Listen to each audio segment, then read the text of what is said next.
Internet land, great news. The Mother Brain is back.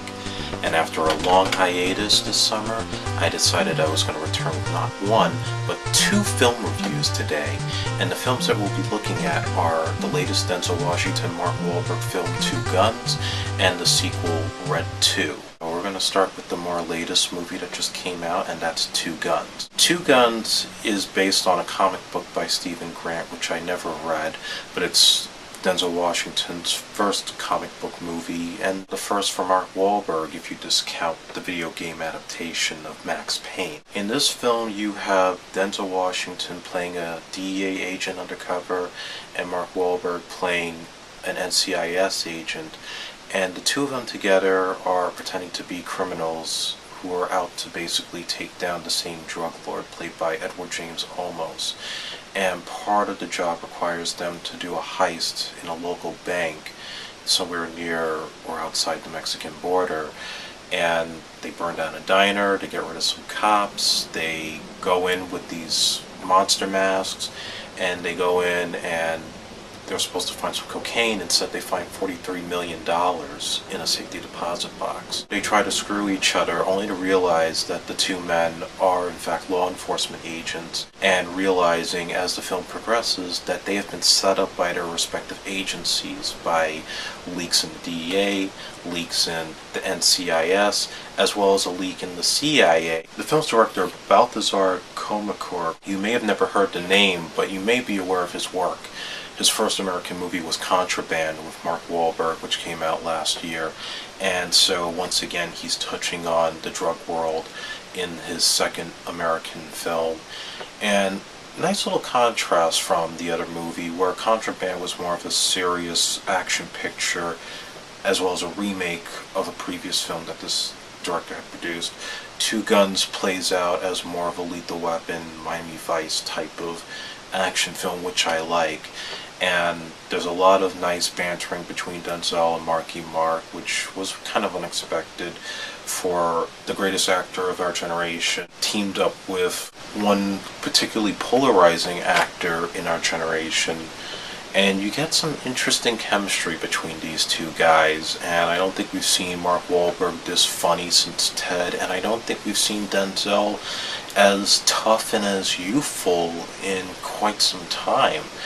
Even though he's been kind of in the action kick lately with movies like Unstoppable, Taking the Pelham 1, 2, 3, and Safe House. It's got a very impressive supporting cast of great actors. Edward James Olmos, who is best known for Stand and Deliver. He played Lieutenant Castillo in Miami Vice. He comes in a very unusual part. Although he's played villains in the past, here's a movie where Edward James Olmos is getting bounced around and, pissing on his hands just so that he can take a metal pipe and torture these guys and, really get the short end of the stick in this movie. It's very much unlike any part he's ever played before. Then you have the lovely Paula Patton playing Denzel's love interest in the DEA. She has a nice little twist in the film, which comes unexpected in the third act. And she's not exactly the damsel of distress, which is as far as I'm going to go in spoiler territory. And then you also had Bill Paxton, who plays a dirty CIA agent who cuts a deal with Edward James Olmos in the film. And this is probably the most intense, darkest role that I think Bill Paxton has ever played.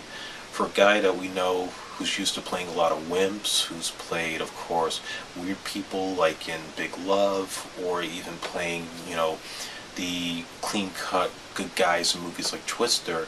Here he's playing a guy who's pretty damn menacing for this southern accented CIA agent who tortures anybody for information, playing Russian roulette, but not in the way that he would normally play Russian roulette.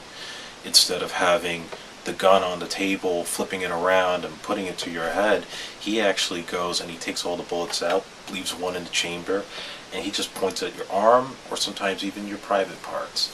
He's pretty damn scary in this movie, but a lot of fun to watch. He probably steals the movie at times, even from Denzel.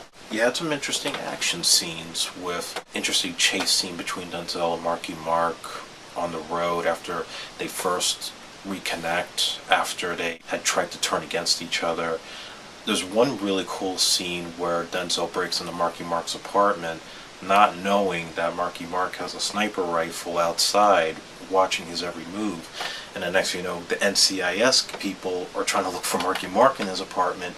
So now Marky Mark is having to guide Denzel out of the building with his laser pointer, and basically these two guys who don't get along ultimately have to work together and align forces to try to take down everybody.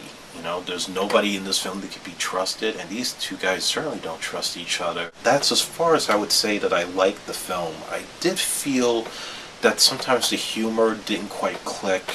Denzel's strength is not exactly in comedy. As you know, he hasn't even made a comedy since The Preacher's Wife in 1996, so that pretty much tells you how much he's tried to stay away from the genre. Marky Mark, of course, still has his wooden performances, and, you know, it's basically, you know, as much as it tries to emulate Lethal Weapon, it doesn't do anything new that we haven't seen before in the genre. So on that note, I give Two Guns 2.5 stars.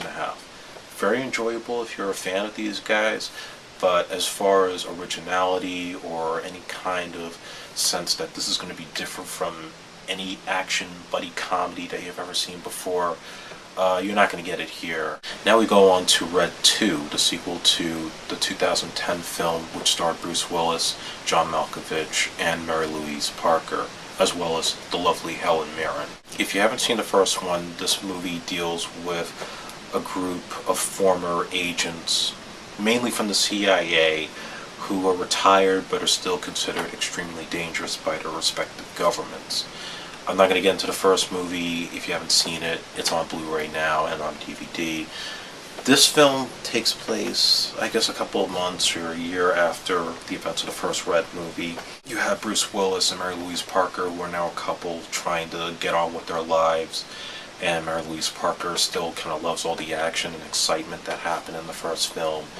But now you have government agents trying to kill Bruce Willis and John Malkovich once again, but this time because they were involved in an operation called Operation Nightshade, which dealt with the dismantling and transportation of a potential nuclear bomb. And because this bomb is still out there in existence, these guys are being hunted down. And so in the process of that, they're also having to reconnect with some old comrades, one of which is played by Catherine Zeta Jones, who adds a little love triangle between Bruce Willis and Mary Louise Parker as a Russian agent who once had a fling with Bruce's character Frank Moses.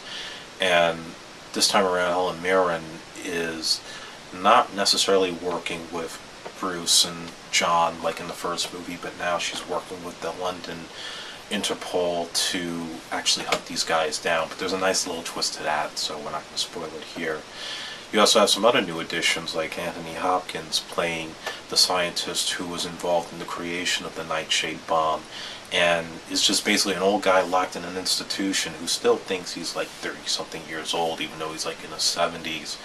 Always a joy to see, and certainly makes an interesting, very polarizing character, as you get to see later on. Then you also have the addition of Brian Hun Lee from G.I. Joe, who played Storm Shadow in the film.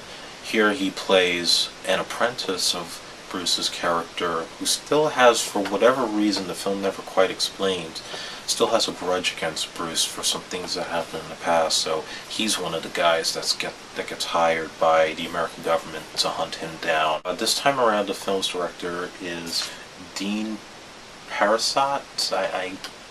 Correct me if I spelled the last name wrong. He was the guy behind Galaxy Quest, Home Fries with Drew Barrymore, and the remake of Fun, Dick and Jane with Jim Carrey. Pretty consistent with the first movie. There's really nothing that different. You had some pretty cool action sequences, a really cool car chase in Paris, and the action is just as intense and is just as crazy as the first film. And I definitely love the chemistry between Bruce and John Malkovich. I think it definitely is the high point of these two Red movies. Malkovich is just a crazy mofo, and Bruce, Well, Bruce is Bruce. And I gotta say, in contrast to Two Guns, I thought this was very enjoyable. I definitely left the movie in good spirits. I give Red 2 3 stars, and that's as far as I'm gonna go with that. So until next time, this is the Mother Brain, and you can catch me at Coast Blog, where I'll also have an updated blog on some other films I've seen, including Pacific Rim, Only God Forgives, and Man of Steel. And you can also follow me on Twitter at MotherBrain830. And I'll be back once again with more movie reviews right before the end of summer.